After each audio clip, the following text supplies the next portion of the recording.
ঐক্যবদ্ধ একটা জাতি যেহেতু গঠন করতে চাই, এককভাবে দলীয়ভাবে নির্বাচনে আমরা যাচ্ছি না। আমরা মূলত বাংলাদেশের সকল দেশপ্রেমিক এবং ইসলামী দলগুলোকে সাথে নিয়ে একসাথেই আমরা যাচ্ছি। তার কিছু ব্যতিক্রম থাকতেই পারে, কিন্তু আমাদের এই আয়োজনটা সামগ্রিক একটা আয়োজন। আমরা জাতিকে এই আশ্বস্ত করেছি, এই বার্তা দিয়েছি, একা নয়, বাংলাদেশ সবাই মিলে আমরা করব। এই জন্যে আমাদের স্লোগানই হচ্ছে, এসো একসাথে গড়ি বাংলাদেশ। আমরা সবাই মিলে ইনশাল্লাহ এই বাংলাদেশ গড়ব। কাজেই সাংবাদিক বন্ধুদের মাধ্যমে এই বার্তাটি আমি দেশবাসীকে এবং প্রবাসে অবস্থানরত যারা আছেন আমাদের প্রবাসী ভাই বোনেরা, তাদেরকে পৌঁছে দিলাম। একই সাথে সরকার এবং নির্বাচন কমিশনকেও তাদের দায়িত্ব স্মরণ করিয়ে দিলাম।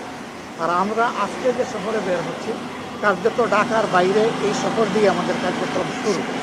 আমরা চেষ্টা করব প্রত্যেকটি এলাকার জনগণের পালস বুঝে তাদের প্রতি সম্মান দেখানোর জন্য এবং তাদেরকে আশ্বস্ত করার জন্য যে জগদ্দল পাথরের মতো যে সমস্ত সমস্যার পাহাড় জমে আছে, যদি তাদের বুটে, তাদের ভালোবাসায়, তাদের সমর্থনে আমরা যদি দেশ সেবার সুযোগ পাই, সরকার গঠনের সুযোগ পাই, তাহলে যৌক্তিকতার ভিত্তিতে, কোনো অলীক স্বপ্ন নয় এবং মিথ্যা ওয়াদা নয়, বাস্তবতার ভিত্তিতে আমাদের সর্বশক্তি এবং দেশের জনগণের যে সম্পদ, সেই সম্পদ দিয়ে আমরা ইনসাফ ভিত্তিক উন্নয়ন এবং সমস্যা সমাধানের ইনশাআল্লাহ আমরা উদ্যোগ গ্রহণ করব।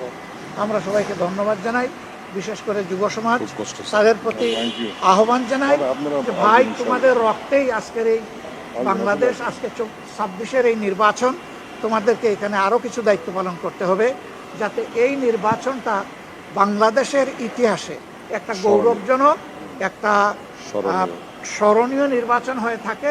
নির্বাচন যেন হয় সম্পূর্ণ নিরপেক্ষ, সুষ্ঠু এবং গ্রহণযোগ্য। আমরা তো মানুষকে কেনার চিন্তা করি না, আমরা মানুষের জীবনের প্রতি সম্মান দেখাই। যারা নিজেরাই এই কাজ করেন, তারা উদুরপুন্ডি বুড়ুর গাড়ে এখন চাপানোর চেষ্টা করছে।